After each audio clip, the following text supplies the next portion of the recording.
ചില സമയത്ത് നമ്മളെ കയ്യിൽ അരിപ്പൊടിയോ അല്ലെ അരി കുതിർത്ത് വെക്കാനൊക്കെ മറന്നു പോയിട്ടുണ്ടെങ്കിൽ നമ്മൾ ചില സമയത്ത് പെട്ടുപോകില്ലേ. അപ്പോൾ തന്നെ മൈദപ്പൊടിയൊന്നും ഇല്ലെങ്കിൽ നമ്മൾ പെട്ടുപോകുന്ന ഒരു സമയമുണ്ടല്ലേ. ഈ ഒരു സമയത്ത് ചെയ്തെടുക്കാൻ പറ്റുന്ന നല്ലൊരു അടിപൊളി ഒരു ബ്രേക്ക്ഫാസ്റ്റിൻ്റെ റെസിപ്പിയാണ് കേട്ടോ ഇന്ന് ഞാൻ കാണിക്കുന്നത്. അതും പുഴുങ്ങലരി വെച്ചിട്ട്. ഇതിപ്പോൾ സാധാ പൊന്നി അരിയാണ് ഞാൻ എടുത്തത്. നിങ്ങൾക്ക് വേണമെങ്കിൽ റേഷൻ കടയിലത്തെ അരി ആയാലും കുഴപ്പമൊന്നുമില്ല കേട്ടോ. ഇതിപ്പോൾ നമ്മൾ ചോറ് വെക്കുന്ന അരിയില്ലേ, എന്താ പറയുക, ഇത് പുഴുങ്ങലരി, ഒരു അരിയാണ്. ഇതിപ്പോൾ പൊന്നി അരിയാണ്. അപ്പോൾ അതാ റേഷൻ കടയിലത്തെ സാധാ ചോറ് വെക്കുന്ന അരി ആയാലും കുഴപ്പമൊന്നുമില്ല. നല്ല ടേസ്റ്റാണ് കേട്ടോ ഇതിനെ കൊണ്ട് ഇതേപോലെ ചെയ്തെടുക്കാൻ. അപ്പോൾ ഇതാ നമ്മൾ അധികം നേരമൊന്നും ഇത് കുതിർത്ത് വെക്കേണ്ട ആവശ്യമില്ല കേട്ടോ. ഞാൻ ഏകദേശം ഒരു 1.5 മണിക്കൂർ മാത്രമാണ് ഇത് കുതിർത്ത് വെച്ചത്. രാവിലെ നമ്മൾ എഴുന്നേറ്റ് ഒരു 5 മണിയൊക്കെ ആകുമ്പോൾ എഴുന്നേൽക്കില്ല, ആ ഒരു സമയത്ത് കുതിർത്ത് വെച്ചതാണ് കേട്ടോ. അപ്പോൾ ഇതെങ്ങനെ കുതിർത്ത് വെക്കുന്നതെന്ന് ഞാൻ കൂടി കാണിച്ചു തരാം. ആദ്യം തന്നെ നമുക്കിത് ഈ ഒരു അരി ഒന്ന് നല്ലോണം കഴുകി വൃത്തിയാക്കി എടുക്കണം കേട്ടോ. അതിന് ശേഷമാണ് ഞാനിത് കുതിർത്ത് വെക്കുന്നത്. അപ്പോൾ ഇതാ ഞാനിവിടെ 2 കപ്പ് പുഴുങ്ങലരി എടുത്തിട്ടുണ്ട്. നിങ്ങൾക്ക് എത്ര വേണമെങ്കിൽ അത്രയും എടുക്കട്ടോ. നിങ്ങൾ ആൾക്കനുസരിച്ച് അളവ് കൂട്ടിയും കുറച്ചൊക്കെ കൊടുക്കാം. ഇപ്പോൾ ഇത് നല്ലോണം കഴുകി വൃത്തിയാക്കിയതിന് ശേഷം ഞാൻ കാണിച്ചു തരാം എങ്ങനെയാണെന്ന്. നമ്മൾ അരി ഇവിടെ ഞാൻ കഴുകി മാറ്റി വെച്ചിട്ടുണ്ട്. നമുക്ക് ഇതിലേക്ക് ചേർത്ത് കൊടുക്കേണ്ടത് തിളച്ച വെള്ളമാണ് കേട്ടോ. തിളച്ച വെള്ളം ആദ്യം ഞാൻ ഒഴിച്ചിട്ട് അതൊന്ന് ഒഴിവാക്കുന്നുണ്ട് കേട്ടോ. കാരണം ആദ്യത്തെ സാധാ പച്ചവെള്ളമില്ലേ, അത് പോവേണ്ടിയിട്ടാണ് കേട്ടോ ഞാൻ ഇതേപോലെ ചെയ്യുന്നത്. അത് കളഞ്ഞതിന് ശേഷം നമുക്കിതിലേക്ക് വീണ്ടും തിളച്ച വെള്ളം ഒഴിച്ചു കൊടുക്കാം. നമ്മൾ ഏകദേശം കുതിരാനുള്ള പാകത്തിന് തന്നെ വെള്ളം ഒഴിച്ച് കൊടുക്കാൻ ശ്രദ്ധിക്കട്ടെ. നല്ലോണം തിളയ്ക്കണം കേട്ടോ വെള്ളം. ഇതേപോലെ കുതിരാനുള്ള പാകത്തിന് നമുക്ക് വെള്ളം ഒഴിച്ച് കൊടുക്കാം. പിന്നെ നിങ്ങൾ പാത്രം എടുക്കുന്ന സമയത്ത് ഇതേപോലെ കാസ്ട്രോൾ ആയിരിക്കണം കേട്ടോ. എന്നാലാണ് പെട്ടെന്ന് തന്നെ നമുക്ക് കുതിർന്ന് കിട്ടുക. എന്നിട്ട് ഇതേപോലെ അടച്ച് വെച്ചിട്ട് ഒരു 1.5 മണിക്കൂർ ഇതേപോലെ അടച്ച് വെച്ചിട്ട് നമുക്ക് കറികൾ ഉണ്ടാക്കുക, എന്ത് ജോലി വേണമെങ്കിൽ ചെയ്യാം കേട്ടോ. എന്നിട്ട് 1.5 മണിക്കൂർ കഴിഞ്ഞതിന് ശേഷം നമുക്കെടുക്കാം. ഇതിപ്പോൾ 1.5 മണിക്കൂർ കഴിഞ്ഞിട്ടുണ്ട്. നമുക്ക് എടുത്ത് നോക്കാം എന്താ അവസ്ഥ എന്ന്. അപ്പോൾ ഇതാ ചൂടൊന്നും പോയിട്ടില്ല കേട്ടോ. ഇത് നിങ്ങൾക്ക് വേണമെങ്കിൽ 2 മണിക്കൂർ 3 മണിക്കൂറൊക്കെ വെക്കാം കേട്ടോ. അപ്പോഴത്തേക്ക് ചോറാവും കേട്ടോ. അപ്പോൾ ഇതാ നല്ലോണം കുതിർന്ന് വന്നിട്ടുണ്ട് കേട്ടോ. ഏകദേശം അരയ്ക്കാനുള്ള പാകത്തിന് നമുക്ക് താഴെ കിട്ടിയിട്ടുണ്ട്.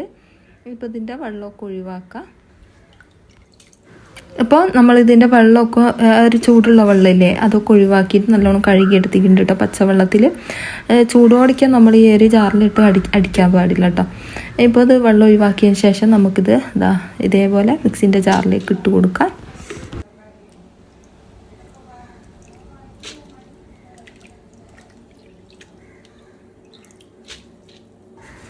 പിന്നെ ഞാൻ ഇതിലേക്ക് തേങ്ങ ഇട്ട് കൊടുത്തിട്ടുണ്ട്. പിന്നെ ഞാനിത് മുഴുവനായിട്ട് ഈ ഒരു മിക്സിൻ്റെ ജാറിൽ ഇട്ടിട്ട് എനിക്ക് പണി കിട്ടിയിട്ടോ, അടിച്ചെടുക്കാൻ പറ്റിയില്ലായിരുന്നു. പിന്നെ ഞാൻ തേങ്ങാപ്പൂള് ഇട്ട് കൊടുത്തിട്ടുണ്ട്. പിന്നെ ഞാൻ ഇതേപോലെ 5-6 അല്ലി ചുവന്നുള്ളി എടുത്തിട്ട് കൊടുത്തിട്ടുണ്ട്. തേങ്ങ നിങ്ങൾക്ക് വേണമെങ്കിൽ ചിരവിയിട്ട് ഇട്ട് കൊടുക്കാം കേട്ടോ. ഞാൻ പിന്നെ ഒന്നായിട്ട് മൊത്തത്തിൽ അരഞ്ഞ് കിട്ടുന്നല്ലേ എന്ന് വിചാരിച്ചിട്ട് ഇതേപോലെ ഇട്ട് കൊടുത്തതാണേ. അപ്പോൾ നോക്കുന്നേരം എനിക്ക് പണി കിട്ടിയിട്ടോ, ഇത് അരച്ചെടുക്കാൻ പറ്റിയില്ല. അങ്ങനെ ഞാൻ പകുതി ആക്കിയിട്ടാണ് അരച്ചെടുത്തത്. അപ്പോൾ നിങ്ങൾ അരയ്ക്കുന്ന സമയത്ത് പകുതി ആക്കിയാൽ മതിയാവും കേട്ടോ. പിന്നെ ഇതിലേക്ക് പാകത്തിനുള്ള ഉപ്പ് ചേർത്ത് കൊടുത്തിട്ടുണ്ട്. ഇത് ഞാൻ ഇതേപോലെ കാണിച്ചു തരുന്നത് എന്താണെന്ന് വെച്ചാൽ നിങ്ങൾക്ക് ഞാൻ ഇതിലിട്ട സാധനങ്ങൾ മനസ്സിലാവില്ല കേട്ടോ. അതുകൊണ്ടാണ് ഇതേപോലെ ഞാൻ കാണിച്ചു തരുന്നത്. പിന്നെ ഞാൻ പകുതി ആക്കുന്നുണ്ട് കേട്ടോ. പിന്നെ ഇതാ പാകത്തിനുള്ള ഉപ്പ് ഞാൻ ചേർത്ത് കൊടുത്തിട്ടുണ്ട്. പിന്നെ ഇതിലേക്ക് ഒരു നുള്ള് നല്ല ജീരകം ചേർത്ത് കൊടുത്തിട്ടുണ്ട്. നല്ല ജീരകത്തിൻ്റെ ടേസ്റ്റ് നിങ്ങൾക്ക് കൂടുതലായിട്ട് ഇഷ്ടമാണെന്ന് വെച്ചാൽ കൂടുതലായിട്ട് ചേർത്ത് കൊടുക്കുക. ഞാനൊരു നുള്ളു മാത്രമാണ് കേട്ടോ ചേർത്ത് കൊടുത്തത്. എൻ്റെ കുട്ടിക്ക് അത് ഇഷ്ടമല്ല കേട്ടോ. അപ്പോൾ അവരറിയാത്ത രീതിയിലാണ് ഞാൻ ചേർത്ത് കൊടുത്തത്. അപ്പോൾ ഇതാ ഞാൻ ഇതേപോലെ ഇട്ട് കൊടുത്തതിന് ശേഷം ഇതിലേക്ക് പാകത്തിനുള്ള വെള്ളം ചേർത്ത് കൊടുത്തിട്ട് അടിച്ചെടുത്തിനു കേട്ടോ. കുറച്ചൊന്ന് അടിച്ചു തരാം, പിന്നെ എനിക്ക് അടിക്കാൻ പറ്റിയില്ല കേട്ടോ. അപ്പോൾ ഇത് അടിക്കാനുള്ള പാകത്തിലുള്ള വെള്ളം മാത്രം ചേർത്ത് കൊടുത്താൽ മതി കേട്ടോ. ദോശൻ്റെ ആ ഒരു പരുവത്തിലൊന്നും നമുക്ക് കിട്ടണ്ട കേട്ടോ. കണ്ടില്ലേ, ഞാൻ പകുതി മാവ് എടുത്തതിന് ശേഷം ബാക്കി അടിച്ചതാണ്. എന്നാലും കുറച്ച് തരികളൊക്കെ നിന്നോട്ടെ, കുഴപ്പമൊന്നുമില്ല. ഇതേപോലെയാണ് നമുക്ക് കിട്ടേണ്ടത് അടിച്ചെടുത്താൽ. ഇപ്പോൾ ഇതാ പകുതി മാവ് ഞാൻ മാറ്റി വെച്ചിട്ടുണ്ട് കേട്ടോ. അപ്പോൾ ഇതാ ഇത് ഞാൻ അരച്ചത് ഒരു പാത്രത്തിലേക്ക് മാറ്റി കൊടുത്തിട്ടുണ്ട്. കുറേ തരിൻ്റെ ഒന്നും ആവശ്യമില്ല കേട്ടോ. ഏകദേശം നമ്മൾ പത്തിരിയൊക്കെ ചൂടില്ലേ അതേപോലെ ചെറുങ്ങനെ ഒരു അവിടെ ഇവിടെയൊക്കെ തരി നിന്നോട്ടെ, കുഴപ്പമൊന്നുമില്ല, നല്ല ടേസ്റ്റ് തന്നെ ആയിരിക്കും കേട്ടോ. ഇനി ഇതിലേക്ക് നമുക്ക് പാകത്തിന് അരിപ്പൊടി ചേർത്ത് കൊടുത്തിട്ടൊന്ന് കുഴച്ചെടുക്കാം. നമ്മൾ പത്തിരിൻ്റെ ആ ഒരു പരുവത്തിൽ കുഴച്ചെടുക്കുന്നുണ്ടേ. നമ്മൾ ഒന്നായിട്ടൊന്നും പെട്ടെന്ന് പൊടി ഇട്ട് കൊടുക്കാൻ ശ്രമിക്കരുത്. കുറേശ്ശെ ഇട്ട് നോക്കുക, എന്നിട്ട് ആവശ്യത്തിന് പിന്നെ ഇട്ട് കൊടുത്താൽ മതിയാവും കേട്ടോ. ഇതിപ്പോൾ എടുത്ത പത്തിരിപ്പൊടിയാണ് കേട്ടോ. നമ്മൾ പാക്കറ്റ് പത്തിരിപ്പൊടിയില്ലേ, എന്താ നമ്മളെ ഇടിയപ്പമൊക്കെ ചൂടുന്ന പത്തിരിപ്പൊടിയില്ലേ, ആ ഒരു പത്തിരിപ്പൊടിയാണ് എടുത്തത്.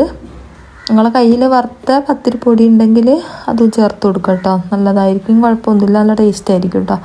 ഇപ്പോൾ ഇതാ ഇതേപോലെ കുഴച്ചെടുത്തിട്ടുണ്ട്. ഇത് ഏകദേശം പാകത്തിനായി കിട്ടിയിട്ടുണ്ട്. ഇതേപോലെയാണ് നമുക്ക് കിട്ടേണ്ടത്, ഈ ഒരു പരുവത്തിലാണ് കിട്ടേണ്ടത്. ഏകദേശം നമ്മളിങ്ങനെ ഉരുട്ടാനുള്ള ഒരു പരുവത്തിൽ കിട്ടണം കേട്ടോ.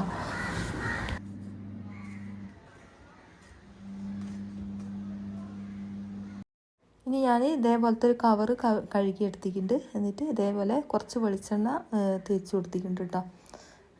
എന്നിട്ട് കുറച്ച് മാവ് എടുത്തിട്ട് നമുക്ക് ഇതേപോലെ ഉരുളകളാക്കിയിട്ട് അതിലേക്ക് വെച്ചിട്ടൊന്ന് പ്രസ് ചെയ്ത് കൊടുക്കുക.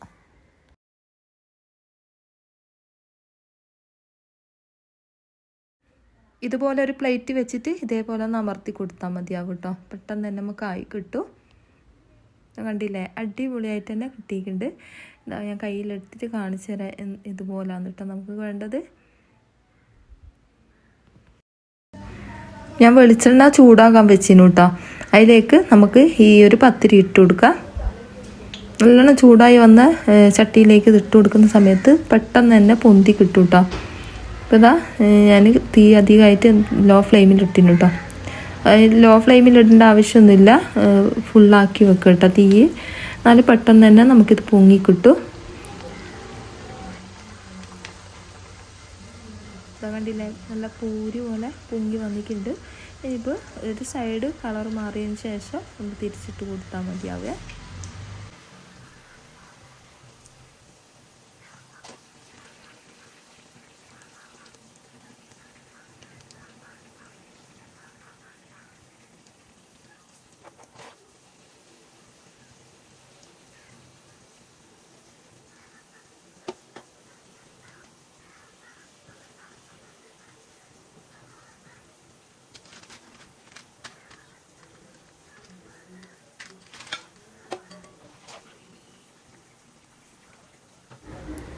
ഇതേപോലെ തിരിച്ചിട്ടും മറിച്ചിട്ടും നല്ലോണം ഒന്ന് ചോപ്പിച്ചെടുക്കുക. കണ്ടില്ല, അടിപൊളിയായിട്ട് തന്നെ വന്നിട്ടുണ്ട്. നിങ്ങൾക്ക് കണ്ടാൽ തന്നെ മനസ്സിലാവുമെന്ന് വിചാരിക്കുന്നു. എന്നിട്ട് ഇതേപോലെ ഞാൻ മുഴുവനായിട്ട് പൊരിച്ചെടുത്തിട്ടുണ്ട് കേട്ടോ. ഇതാ കണ്ടില്ലേ, ഇത് ഞാൻ കട്ട് ചെയ്തിട്ട് കാണിച്ചു തരാം എങ്ങനെ ഉണ്ടാവുമെന്ന്. നല്ല ടേസ്റ്റാണ് കേട്ടോ. ഏത് കറിൻ്റെപ്പരായാലും നല്ല ടേസ്റ്റാണ് ഇത് കഴിക്കാൻ വേണ്ടിയിട്ട്. ഇതേപോലെ ചെയ്യാത്തവരുണ്ട്, ഒരു പ്രാവശ്യമെങ്കിലും ചെയ്ത് നോക്കുക. എന്നിട്ട് നിങ്ങളെ അഭിപ്രായങ്ങൾ എഴുതി അറിയിക്കാൻ മറന്നു പോകരുത് കേട്ടോ. അതുപോലെ തന്നെ നമ്മളെ വീഡിയോ ആദ്യമായിട്ട് കാണുന്നവരുണ്ടെങ്കിൽ വീഡിയോക്ക് മറന്നു പോകാണ്ട് സബ്സ്ക്രൈബ് ചെയ്തിട്ടൊന്ന് സപ്പോർട്ട് ചെയ്യണേ.